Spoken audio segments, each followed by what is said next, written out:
আসসালামু আলাইকুম সুপ্রিয় শিক্ষার্থী এবং যারা আমি এই মুহূর্তে আমার ক্লাসে জয়েন করছেন তাদের সবাইকে স্বাগতম। আশা করছি সবাই সুস্থ আছেন, ভালো আছেন। আমি উম্মে আয়মান। আজকে আমি তৃতীয় শ্রেণীর প্রাথমিক গণিত নিয়ে আবার উপস্থিত হয়ে গেছি। তাই তৃতীয় শ্রেণীর সোনাময়ীরা তোমরা বই খাতা নিয়ে অবশ্যই এখন বসে পড়বে। আমরা গতদিন অধ্যায় 6 নতুন একটা চ্যাপ্টার শুরু করেছিলাম, যেটা হচ্ছে যোগ বিয়োগ গুণ এবং ভাগ সংক্রান্ত সমস্যা একসাথে আমাদের আলোচনা করা হচ্ছে প্রশ্নের অঙ্কের মাধ্যমে। আমাদেরকে খুঁজে খুঁজে প্রশ্ন অঙ্ক পড়ে পড়ে আমাদের বুঝে তারপরে অ্যান্সার করতে হবে। তো সেখানে আমাদের 5 নাম্বার পর্যন্ত সলভ হয়েছিল, পৃষ্ঠা ছিল 72 নাম্বার। তো তোমরা বইটা খুলে ফেলো যাদের সামনে বই আছে। আর দেখো আমি বোর্ডে 6 নাম্বারের পরের অঙ্কটা থেকে আমি তোলা শুরু করে দিয়েছি। আমি 6 নাম্বার প্রশ্নটা তুলেছি, তো সরাসরি আমরা অঙ্ক চলে যাই। কি আছে 6 নম্বর প্রশ্নে? যাদের বই আছে সামনে তারা 72 নম্বর পৃষ্ঠা খুলে এখন আমার সাথে সাথে প্রশ্ন পড়বে এবং তোমরা বই থেকে দেখবে, ঠিক আছে? অথবা এখান থেকেও তোমরা দেখতে পারো, যেহেতু আমি বোর্ডে প্রশ্নটা তুলেছি। একটি প্যাকেটে 32টি লজেন্স আছে। এরূপ 8টি প্যাকেটে কতগুলো লজেন্স আছে? আসলে এটা অনেক ইজি একটা কোশ্চেন হয়ে গেছে তোমাদের তো না, কারণ তোমরা এতদিনে গুণ ভাগ খুব ভালো করে বুঝতে শিখে গেছো। তাই এটা কি হবে, একটি প্যাকেটে যদি 32টা লজেন্স থাকে, চেয়েছে কি আমার কতগুলো লজেন্স, মানে লজেন্সের সংখ্যা চেয়েছে। তাহলে এই যে আমার লজেন্সের সংখ্যা, এই লজেন্সের সংখ্যাটা তাহলে আমার পরে যাবে, তাই তো? আগে আমি বুঝি এখানে কি বলেছে, কি চেয়েছে, কি করতে হবে আমাদের। একটা প্যাকেটে যদি 32টা লজেন্স থাকে তাহলে 8টি প্যাকেটে কি আমার কম থাকবে না বেশি থাকবে? বেশি থাকবে অবশ্যই। আর একটা প্যাকেট থেকে যখন আমি 8 গুণ বেশি, একের 8 গুণ বেশি আমি প্যাকেট আমি গুনছি, তাহলে এখানেই তো বোঝা যাচ্ছে যে আমার কাছে 1 লাফে 8 গুণ চাওয়া হয়েছে, তার মানে আমাকে এটা গুণ করে বের করতে হবে। ওকে, আমি সাজিয়ে লিখি। প্যাকেটে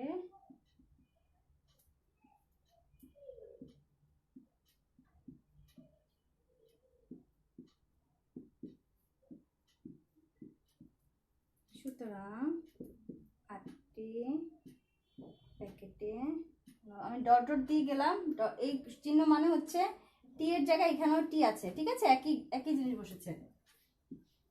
32 গুণ 8 তোমরা এটাও করতে পারো, অথবা তোমরা সরাসরি প্যাকেটের জায়গায় প্যাকেট, টি এর জায়গায় টি, যেটার জায়গায় সেটা লিখে ফেলতে পারো, লিখলেই বেশি ভালো। আচ্ছা,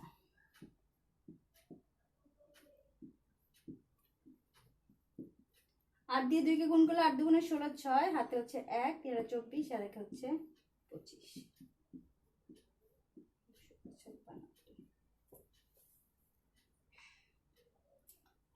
অর্থাৎ 8টি প্যাকেটে 256টি লজেন্স আছে। একদমই সোজা ছিল। এবার 7 নাম্বারটা দেখো। একটি বই ও 3টি কলমের মূল্য একত্রে আছে 95 টাকা। একটি কলমের মূল্য যদি 20 টাকা হয় তাহলে একটি বইয়ের মূল্য চেয়েছে আমার। একটি বইয়ের মূল্য কত? কিনেছে কি কি? একটা বই কিনেছে আর 3টা কলম কিনছে, একত্রে আমার 95 টাকা। চেয়েছে কি একটা বইয়ের মূল্য, তার মানে এই যে এটা এই বইয়ের মূল্য। এখন কথা হচ্ছে আমাকে কি কোথায় 3টি কলমের মূল্য একত্রে 95 টাকা, তার মানে 3টি কলমের মূল্য আমার এর মধ্যে আমাকে বের করতে হবে, তাই তো? একটি বইয়ের মূল্য যেহেতু চাইছে, তার মানে আমার 3টা কলমের মূল্য দেওয়া আছে। কিন্তু দেখো তো কোথাও কি লেখা আছে 3টা কলমের মূল্য কত? না, লেখা নেই। কিন্তু একটা কলমের মূল্য তো দেওয়া আছে। তাহলে একটা ক্লু আমাকে দেওয়া আছে, একটা কলমের মূল্য যদি দেওয়া থাকে সেখান থেকে আমি 3টা কলম বের করতে পারবো না? ঠিক আছে, তাহলে আগে আমি 3টা কলমের মূল্য আগে বের করে নিই।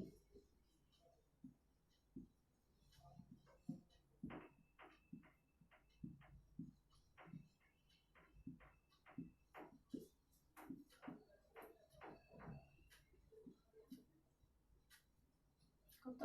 20 টাকা। সুতরাং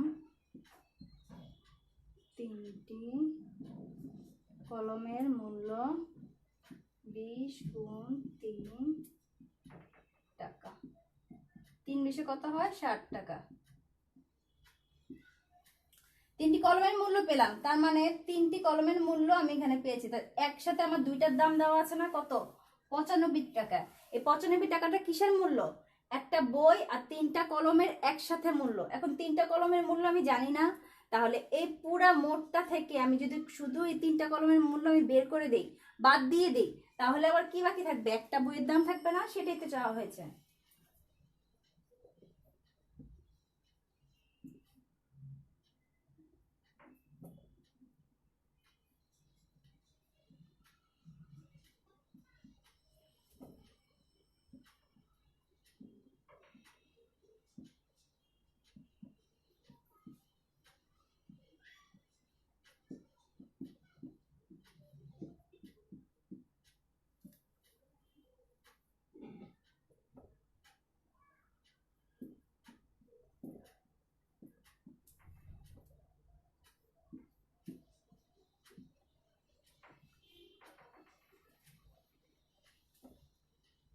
সুতরাং একটি বইয়ের মূল্য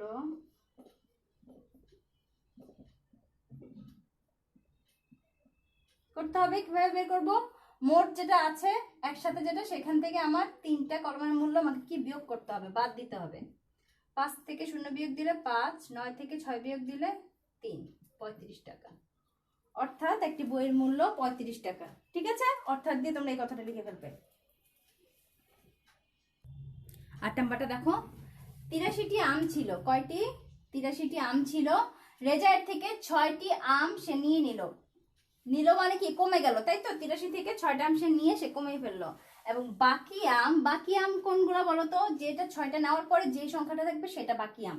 7 জন বন্ধুকে সমান ভাগে ভাগ করে দিল। তার প্রত্যেক বন্ধু মানে প্রতি একজন বন্ধু কয়টি করে আম পেল? একদমই সোজা। আগে আমি দেখি আম নেওয়ার পরে কয়টা রইল।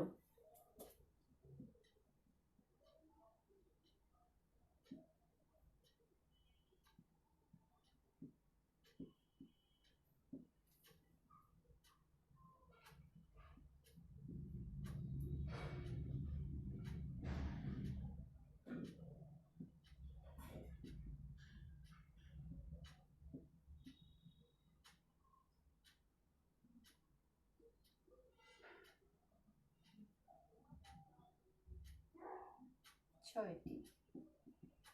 যখন নিয়ে গেল তখন কমে গেল না? তাহলে আমার কয়টি রইবে?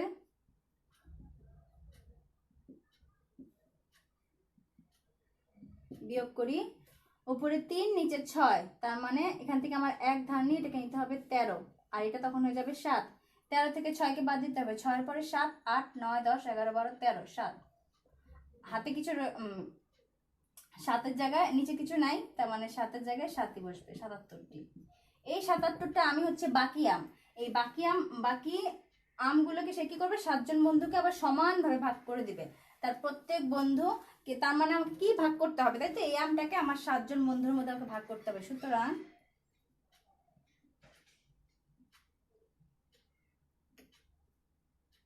যেহেতু বাকি আম 7 জন বন্ধু সমান ভাবে পাবে, সুতরাং প্রত্যেকে আম পেল 77 ভাগ হচ্ছে 7টি।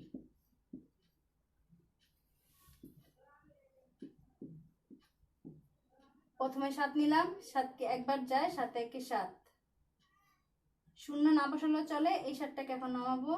7 একে 7 মিলে গেল, তার মানে আমার ভাগফল কত? 11। তার মানে 11টি করে পাবে। অর্থাৎ প্রত্যেক বন্ধু 11টি করে আম পেল।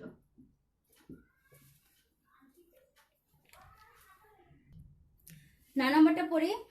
রহিমের ওজন হচ্ছে 25 কেজি। কার? রহিমের ওজন 25 কেজি। আকাশের ওজন সরাসরি দেওয়া নাই, তবে দেওয়া আছে রহিমের ওজন থেকে 3 কেজি বেশি। 3 কেজি সে বেশি। তাহলে আমি যেহেতু রহিমের ওজন জানি, তাহলে আকাশের ওজনকে আমি বের করতে পারবো না। তাহলে আমি আকাশের ওজনটাকে বের করি। রহিমের ওজন ওজন 25 কেজি। যেহেতু আকাশের ওজন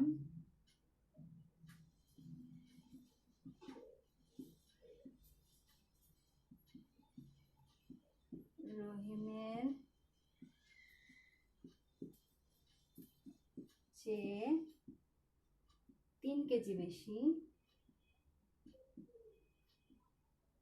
তাহলে 3 কেজি কি যোগ হয়ে যাবে না? সুতরাং আকাশের ওজন 25-এর সাথে 3 কেজি যোগ হয়ে কত হবে? 28 কেজি। 28 কেজি। এবার কি বলেছে? প্রশ্ন কি এখানেই শেষ আমার? না, আলীর ওজন দেওয়া আছে। এখন আলীর ওজনটা কেন দেওয়া আছে? 34 কেজি। আকাশ ও আলীর ওজনের মধ্যে আমার পার্থক্য, তাহলে আমি আকাশের ওজনও জানি, এখন আলীর ওজনও জানি। কোনটা বেশি দেখো তো, 34 বেশি নাকি 28 বেশি? তার মানে পার্থক্য খুঁজতে গেলে আমাকে তো একটা বিয়োগ করতে হবে, তার বিয়োগে কি করতে হবে? বড়টা লিখতে হয়। তাহলে আমি আলীর ওজন লিখে আবার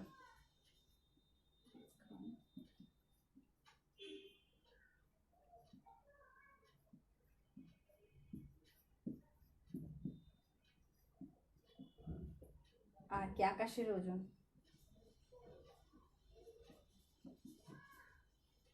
কত? 28 কেজি। পার্থক্য বের করা মানে হচ্ছে সেখানে কি বিয়োগ করা। সুতরাং ওজনের পার্থক্য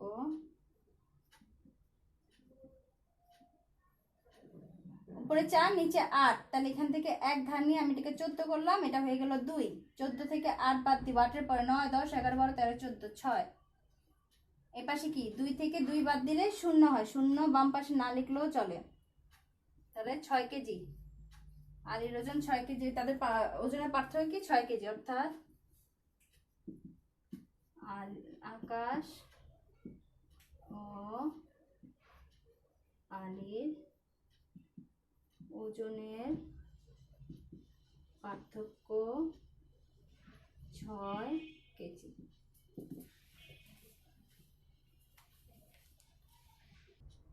10 নম্বরটা দেখো, একটি তাকে 42টি বই আছে। কয়টি তাকে? একটি তাকে আছে 42টি বই। এরূপ 2টি তাকে বই ভর্তি আছে, এছাড়াও আরো 8টা বই আছে। তাহলে আমার কি চেয়েছে? মোট বইয়ের সংখ্যা আমার চেয়েছে। আগে আমি দেখি একটি তাকে আচ্ছা 42টা, তাহলে 2টি তাকে কয়টি আছে সেটা আমি বের করি। একটি তাকে বই আছে 42টি, সুতরাং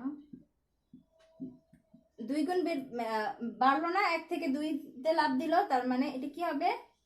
বেড়ে যাবে। আর কি হবে? গুণ হবে।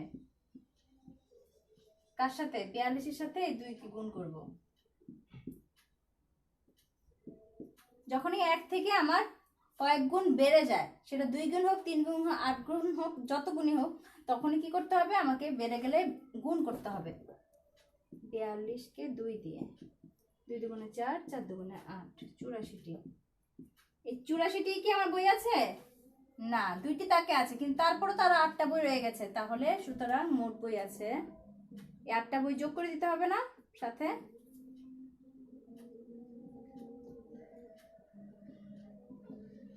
চুরাশি যোগ 8, 84, 85, 86, 87, 88, 89, 90, 91, 92। অথবা তুমি এভাবে গুণ যোগ করতে পারো। 4 আর 8 যোগ করলে কত? 8 9 10 11 12 2। হাতে যে 1 থাকবে তাকে 8-এর সাথে যোগ করতে হবে। হাতের 1 যোগ করলে কত? 8 আর 1 9, 92টি। ওকে, অর্থাৎ মোট 92টি বই আছে।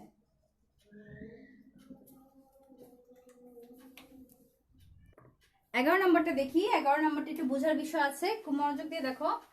একটি শ্রেণীতে 10টি বেঞ্চ আছে। কয়টি বেঞ্চ? 10টি বেঞ্চ আছে। 6টি বেঞ্চের প্রতিনিধি। এই 6টি বেঞ্চ কোন বেঞ্চ? এই যে এখানে 10টি বেঞ্চ আছে না, সেই 10টি বেঞ্চের মধ্যে এই 6টি বেঞ্চের কথা এখন বলা হয়েছে। 6টি বেঞ্চের প্রতিটিতে মানে কি একটিতে, প্রতি একটার মধ্যে কয়জন করে বসে?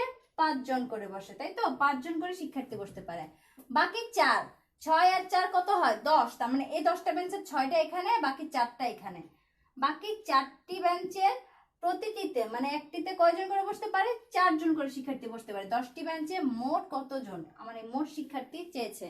কিন্তু 10টি কি আমাকে একবারে আছে? না, একবার 6টি বেঞ্চের কথা বলা হয়েছে, একবার হচ্ছে 4টি বেঞ্চের কথা বলা হয়েছে। ঠিক আছে, তাহলে আমি আলাদা আলাদা ভাবে করি।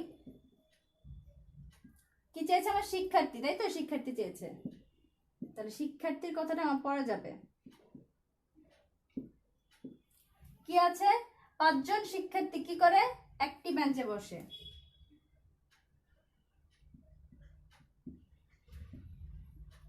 একটি বেঞ্চে বসে 5 জন, একটি বেঞ্চে শিক্ষার্থী বসে বা শিক্ষার্থী বসতে পারে।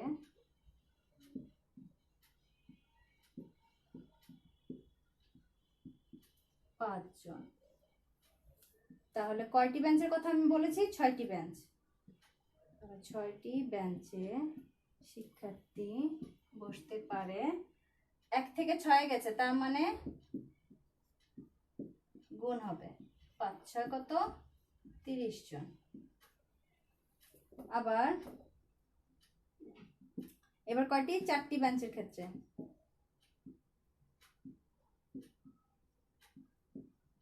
4টি বেঞ্চের মধ্যে একটিতে বসে কয়জন? 4 জন।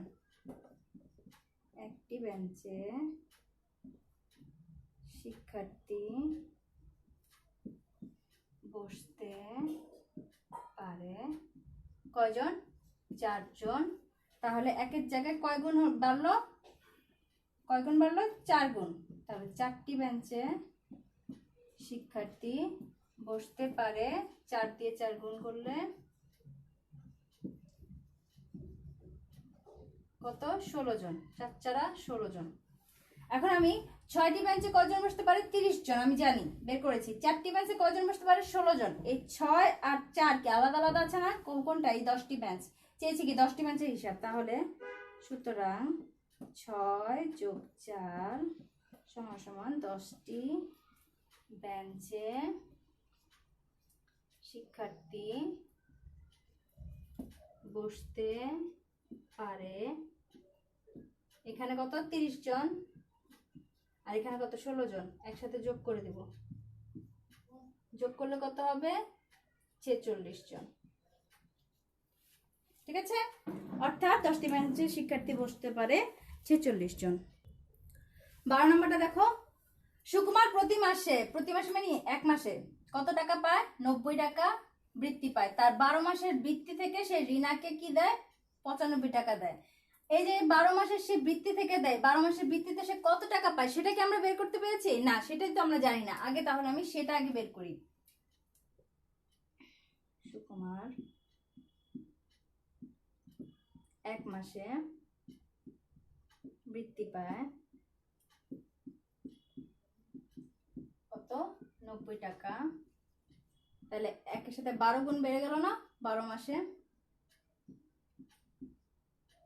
বৃত্তি পায় 90 সাথে 12 গুণ।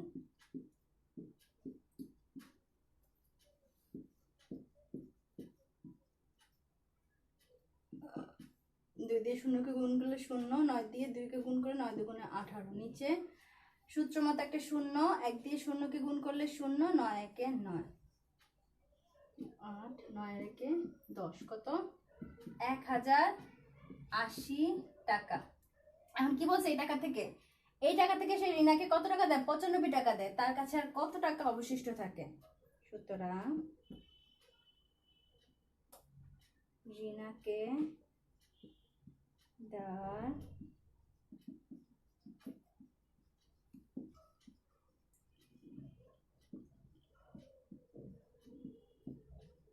1080 টাকার থেকে সে রিনাকে দেয় 95 টাকা। তাহলে সেটা বিয়োগ হয়ে যাবে না?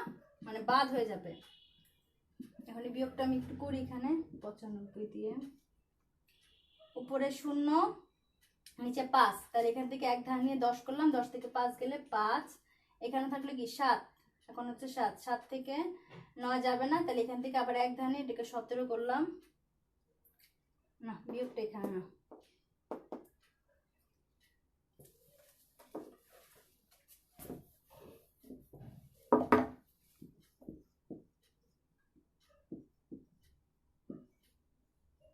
দশ, এটা কি হয়ে গেল 7, 5, 7 আবার 7 থেকে আবার 9 বড়, তাহলে এখান থেকে 1 ধার করে এখানে তো শূন্য, তাহলে এখানে ধার করা যাবে না, পাশের থেকে 1 ধার করে এটাকে 10 করলাম, 10 থেকে এটাকে 1 দিয়ে 17 করলাম, তাহলে এখানে কত রইল 9, 17 থেকে 9 বিয়োগে 9, 10, 11, 12, 13, 14, 15, 16, 17, 8, আর হচ্ছে 9 জায়গায় 9 বসবে, কত 985 টাকা।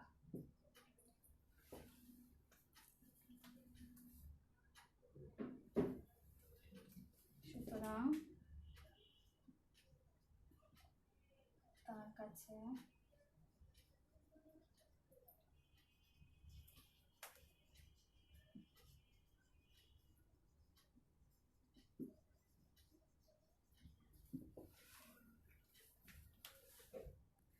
তেরো নম্বরটা দেখো, 13 নম্বরটা একদমই সোজা। একটি ঝুড়িতে 74টি লিচু আছে, অন্য একটি ঝুড়িতে আছে 70টি লিচু। দুইটা ঝুড়ির লিচু কি বলছে, একত্রে করতে হবে আগে। একত্র মানে কি, যোগ করতে হবে আগে, একসাথে করতে হবে, তারপর তাকে কি করতে হবে, 8 জনের মধ্যে সমানভাবে ভাগ করে দেওয়া হবে। তাহলে প্রত্যেকে কয়টি করে লিচু পাবে, মানে প্রতি একজন কয়টি করে পাবে। আচ্ছা, আগে আমার যে একত্রে করলাম সেটা আগে করতে হবে, সেই কাজটা, তারপর একত্র করার পরে আমার ভাগ করতে হবে। আগে আমি একত্র করি।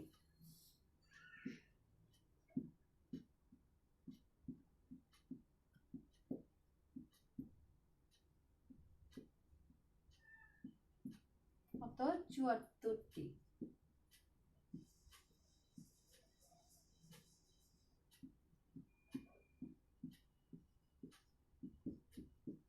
একত্র মানে কি, যোগ করতে হবে।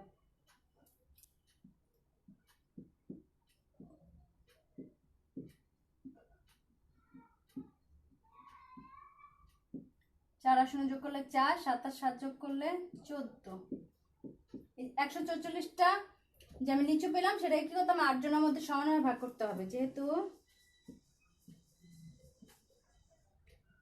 লিচু, মোট লিচু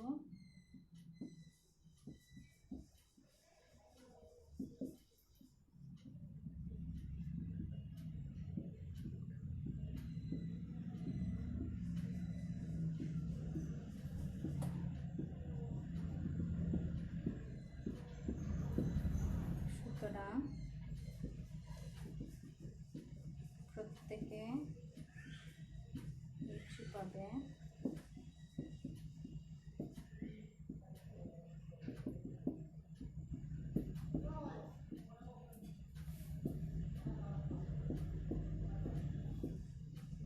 এক নিলে যায় না, 14 পর্যন্ত নিলাম, 8 দুগুণে 16, বেশি হয়ে যায়, 8 একে 8, আমাদের সবাই 13, 14, 6, হাতে 1, 1 থেকে 1 গেলে 0, তাহলে 6 হয়ে গেছে 8 এর চেয়ে ছোট, তাহলে 4 নামাতে হবে। 8 8 64, তাহলে 18টি করে পাবে। তাহলে প্রত্যেকে কটি করে পাবে, 18টি। সুতরাং অর্থাৎ 18টি করে লিচু পাবে। একদম সোজা ছিল এটা। 14 নম্বর অঙ্কটা অনেকটাই হচ্ছে 8 নম্বর অঙ্ক যে করেছি একদম সিমিলার, ওই নিয়মটা একদম নিয়মটা সেম, ঠিক আছে, শুধু সংখ্যা আর টপিকসটা ভিন্ন। তাহমিনা 14টি বেলুনের একটি প্যাকেট কিনলো, এর থেকে সে 8টি বেলুন সে নিজের জন্য রাখলো, তার মানে 8টা কমে গেছে বেলুন থেকে, সে নিজের জন্য রাখার জন্য অবশিষ্ট বেলুন, এই অবশিষ্ট বেলুন আগে আমাকে বের করতে হবে। অবশিষ্ট বেলুন কি করেছে, 6 জন বন্ধুকে সে সমানভাবে ভাগ করে দিল। তাহমিনার প্রত্যেক বন্ধু মানে একজন বন্ধু কয়টি করে বেলুন পেলো, তাহলে আগে আমাকে কি করতে হবে, অবশিষ্ট বেলুনটা বের করতে হবে। কোত্থেকে, এই যে বেলুন প্যাকেট কিনলো কয়টি,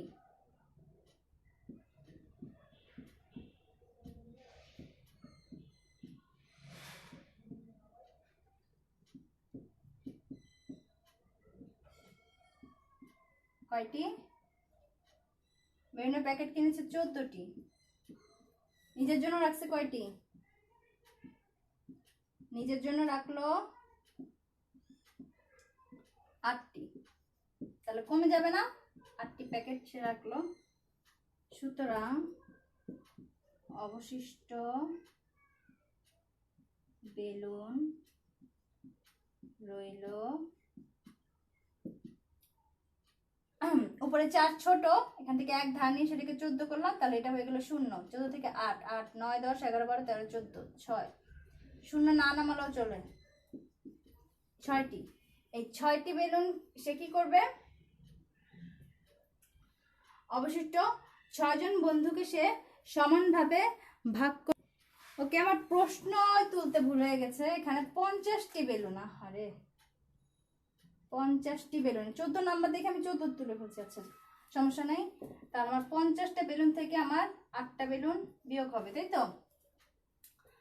0, এখান থেকে 1 ধার নিলে এটা হবে 10, এটা হয়ে যাবে 4। 10 থেকে 8 গেলে কত হয়? 2। আর এখানে 4 এর জায়গায় 4, মানে 42টি বেলুন থাকে। 42টি বেলুন কি 6 জন বন্ধু সমানভাবে পাবে, যেহেতু অবশিষ্ট বেলুন 6 জন বন্ধু সমানভাবে পেল। সুতরাং প্রত্যেক বন্ধু বেলুন পেল 42/6। তো 5 30, 6 36, 6 7 42, 7টি। তাহলে প্রত্যেক বিন্দু 7টি করে বেলুন পাবে। 15 নম্বরটা দেখো, বন্যায় ক্ষতিগ্রস্তদের সাহায্যের জন্য 30 জন শিক্ষার্থীর প্রত্যেকে, মানে কি বলেছিলাম, প্রতি একজন, তাই তো? তাহলে একজন কি করেছে? 80 টাকা করে চাঁদা দিল। মোট টাকা, তার মানে এই মোট টাকাটা আমার জানা নেই, মোট টাকাটা আমাকে বের করতে হবে কোত্থেকে? এই যে একজনের যে টাকাটা দিয়েছে 30 জন শিক্ষার্থীর টাকা আমি হিসাব করে সে মোট টাকাটা কি করবে? বন্যায় ক্ষতিগ্রস্ত 10 জনের মধ্যে আবার কি করবে? সমানভাবে বিতরণ করবে। তো বিতরণ তো পরের কথা, আগে তো আমাকে জানতে হবে কত টাকা আমার উঠেছে বা কত টাকা আমার ছিল। মোট টাকাটা আমাকে বের করতে হবে কিভাবে? একজনের টাকা দেওয়া আছে, তার মানে 30 জনের টাকা আমি বের করতে পারবো গুণ করে, 30 গুণ করে, ঠিক আছে? একজন শিক্ষার্থী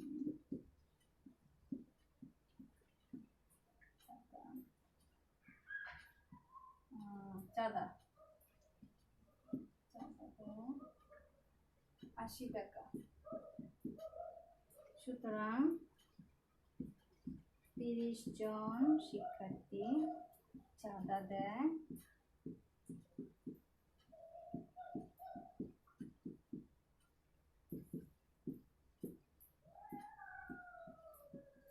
0 0 0 8 0 0, নিচের সূত্রে 0, 3 0 0, 3 8 24, কত? 2400 টাকা। এই 2400 টাকায় কি মোট টাকা? সুতরাং মোট টাকা 2400 টাকা, তাই তো? কি করছে? 2400 টাকা 10 জনের মধ্যে সমানভাবে বিতরণ করা হবে, যেহেতু মোট টাকা 10 জনের মধ্যে সমানভাবে বিতরণ করা হবে। সুতরাং প্রত্যেকে চেয়েছে, প্রত্যেক প্রতি একজন, প্রত্যেকে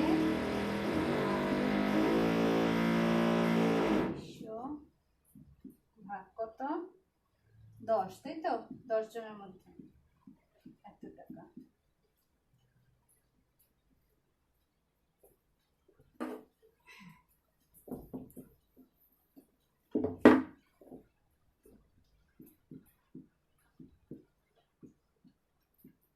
যেহেতু দুইটা সংখ্যা আছে, আমি দুইটা সংখ্যা নিলাম।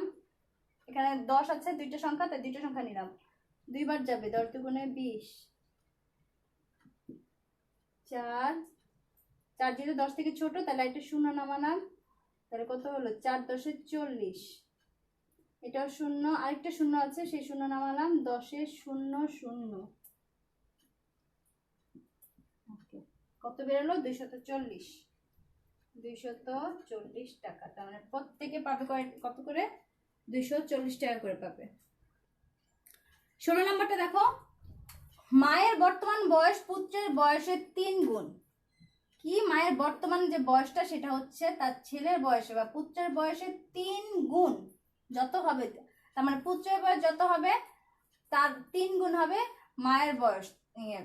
মায়ের বর্তমান বয়স হচ্ছে পুত্রের বয়সের 3 গুণ, ছেলের বয়সের 3 গুণ, মায়ের বয়স 3 গুণ বেশি। মায়ের বর্তমান বয়স যদি 45 বছর, তার মানে মায়ের বয়সটা আমার দেওয়া আছে, তাই তো? তাহলে পুত্রের বর্তমান বয়স কত? এখানে একটুখানি বোঝার বিষয় আছে। কি আছে? দেওয়া আছে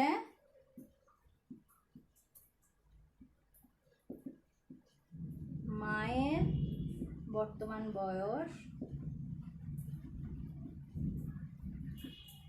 সমান সমান পুত্রের বয়স গুণ 3, তাই তো? এটাই তো বলা আছে সমীকরণ, মায়ের বর্তমান বয়স পুত্রের বয়সের 3 গুণ। কিন্তু দেখো এখানে দেওয়া আছে কোনটা? আমার কিন্তু মায়ের বর্তমান বয়স চাইনি, মায়ের বর্তমান বয়সটা দেওয়াই আছে 45 বছর। চাওয়া হয়েছে কোনটা? পুত্রের বর্তমান বয়স। পুত্রের বর্তমান বয়স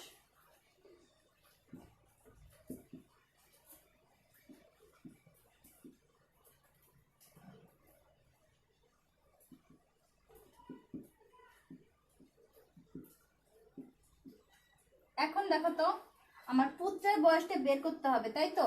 আমরা কি এর আগে আমি এই যে বক্সে যখন অঙ্কগুলো করছিলাম তখন আমি সমীকরণের কিছু নিয়ম বুঝিয়ে দিয়েছিলাম না? সমান সমান এই সাইড আর ওই সাইড যদি চেঞ্জ করা হয় তাহলে কিভাবে করতে হবে?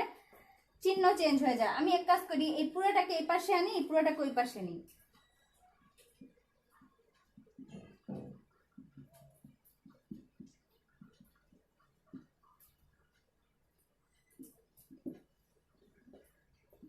চেয়েছে কি? পুত্রের বয়স, তার মানে এই যে আমার গুণ আকারে যে 3 আছে সেটাকে আমার সমান সমানের ওই পাশে করে ফেলতে হবে।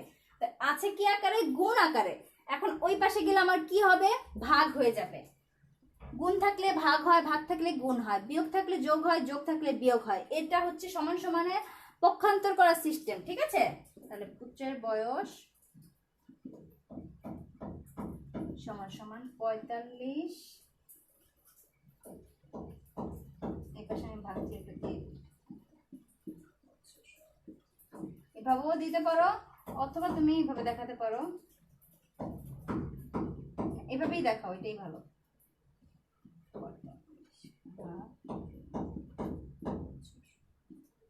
3 15 45 হয়। 15 নামটা জানলেই, সুতরাং বয়স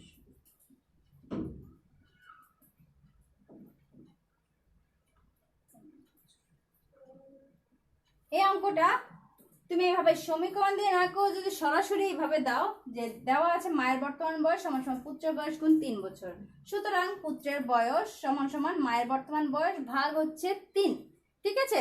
এভাবে দিলেও তুমি সুন্দরভাবে করে ফেলতে পারবে। যেহেতু আমার এটা আমি পার্ট বাই পার্ট করিয়েছি তোমাদের বোঝার জন্য আর ক্লিয়ার ভাবে বোঝার জন্য, এভাবে করলে খুবই ফাইন, খুব ভালো। যদি তুমি এভাবে না করে তুমি সরাসরি এখান থেকে এই লাইনটা চলে আসতে চাও তাহলে চলবে, ঠিক আছে? ওকে, 17 নম্বরটা দেখো, সুরমা প্রতি ডজন 90 টাকা দর, তার মানে কি 1 ডজন, তাই তো? প্রতি মানে কি 1 ডজন 90 টাকা দর, মানে 90 টাকা দামে, দর মানে দাম, তার মানে 1 ডজনের দাম আমার 90 টাকা। সুরমা 1 ডজন কিনেছে 90 টাকা দিয়ে। এরকম কয় ডজন কিনছে সে? 6 ডজন। তার মানে 1 ডজনের দাম যেহেতু আমি জানি, তাহলে 6 ডজনের দাম আমি বের করতে পারবো না গুণ করে। সে যত টাকা পায়, এই যত টাকাটাই আমাকে বের করতে হবে, কত টাকা পায় সে। তা থেকে সে কি করে? আবার 85 টাকা বাজারে আবার খরচ করে ফেলে। 85 টাকা বাজারে খরচ করে, তাহলে ওই টাকার থেকে যেই টাকাটা তার আবার বাকি থাকবে, তাহলে এই বাকি টাকাটা আমাকে বের করতে হবে। এই বাকি টাকা সে ব্যাংকে জমা রেখে সে কত টাকা, এই বাকি টাকাটা কত টাকা, এই বাকি টাকাটাই হচ্ছে কত টাকা, সেটা আমাদের বের করতে হবে। তো সেটা বের করার আগে আমাকে জানতে হবে যে সুরমা কত টাকা পায়। এই যে এত ডজন 6 ডজন ডিম বিক্রি করে সে 100 কত টাকা পায়। ঠিক আছে, আমি করি। 1 ডজনের দাম, 1 ডজন ডিমের দাম কত? 90 টাকা। তাহলে 6 গুণ বাড়বে, 6 ডজন ডিমের দাম 90 সাথে 6 গুণ হবে।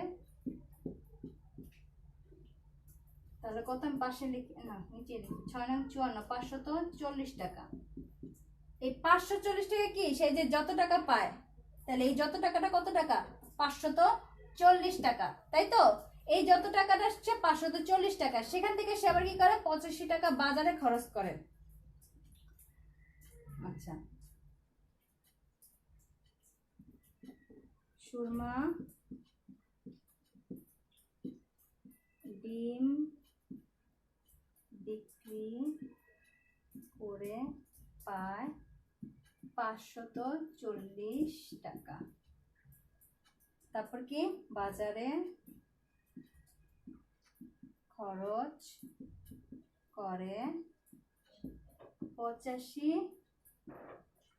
টাকা। তাহলে আর বাকি টাকা বের করবো কিভাবে? বিয়োগ করতে হবে। 85 টাকাটা এই টাকা থেকে বাদ দিয়ে দিলে তো আমি বের করতে পারবো যে তার কত টাকা ব্যাংকে। সুতরাং সে ব্যাংকে, আচ্ছা, সুতরাং বাকি থাকে, বাকি থাকে উপরে 0 নিচে 5। এখান থেকে আমি 1 ধার নিয়ে 10 করব, এটা হয়ে যাবে 3। 10 থেকে 5 বিয়োগ দিলে 5। 3 থেকে 8 কে বিয়োগ করা যায় না, তাই এখান থেকে আবার 1 ধার নিয়ে এটাকে করব কত? 13। আর এখানে হয়ে যাবে 4। 13 থেকে 8 বিয়োগ দিতে 8 পরে 9, 10, 11, 12, 13, 5। এপাশে কি 4 এর জায়গায় 4 নামবে, নিচে কিছু নেই। 455 টাকা। সুতরাং অর্থাৎ সে 455 টাকা ব্যাংকে জমা রাখে। একদম সোজা না? খালি একটুখানি টেকনিক ভাবে একটু ধাপে ধাপে বোঝার ট্রাই করলেই কিন্তু হয়ে যায়।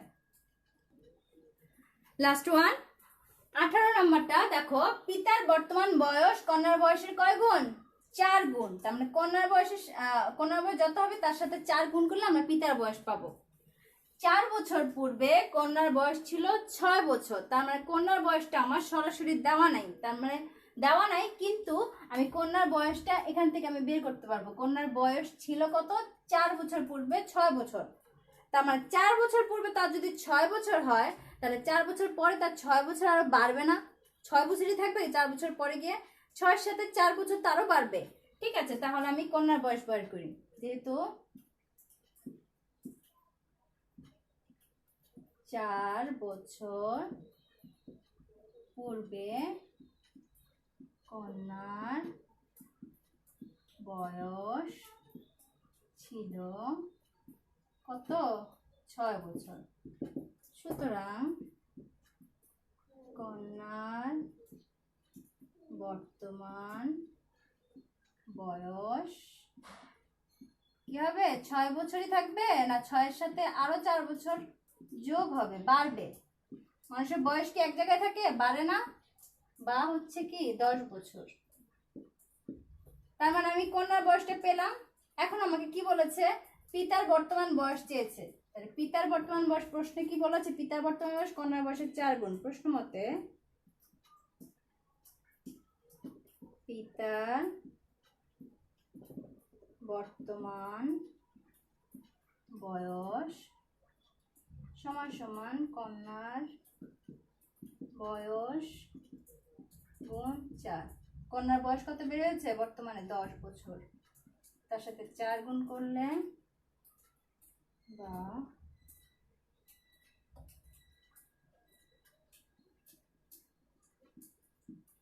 4 10 কত? 40 বছর। সুতরাং অর্থাৎ পিতার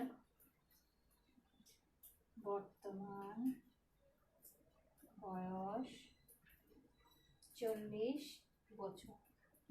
এই পিতার মাতার অঙ্কগুলো আসলে খুবই ইন্টারেস্টিং তোমাদের এই চ্যাপ্টারের মধ্যে। আমি মনে করি আমি এগুলো দিয়ে অনেক সুন্দর সুন্দর কোশ্চেন হওয়া সম্ভব। ঠিক আছে, তো এই চ্যাপ্টারটা এই নাম্বার করার সাথে সাথে আমাদের এই চ্যাপ্টারটা কমপ্লিট হয়ে গেল। তো ক্লাস 3 আজকে আমরা একটু এই চ্যাপ্টারটা একটু মানে সবগুলো অঙ্ক করার উদ্দেশ্য হচ্ছে কারণ এই চ্যাপ্টার থেকে সৃজনশীল হওয়ার সম্ভাবনা খুবই বেশি এবং সৃজনশীল টাইপ কোশ্চেন হওয়ার সম্ভাবনা, তাই এই চ্যাপ্টারের প্রত্যেকটা অঙ্ক আমাদেরকে 9 নক্ষত্র মানে খুব ভালো করে বুঝতে হবে। ঠিক আছে, তাই তোমাদেরও কাজ হচ্ছে বাসায় বারবার বারবার প্র্যাকটিস করা। ঠিক আছে, অঙ্কগুলো খুব ভালোভাবে একই প্রতিটা অঙ্ক ধরে ধরে তোমরা করবে, বাসায় বারবারই করবে। ঠিক আছে, তো আজকে আমাদের এতটুকু পর্যন্ত আমি রাখলাম। তো তোমরা ভালো থাকবে, সুস্থ থাকবে এবং বেশি বেশি করে পড়াশোনা করবে। ঠিক আছে, বেশি বেশি করে চর্চা করবে, সোজা কথা। আল্লাহ হাফেজ।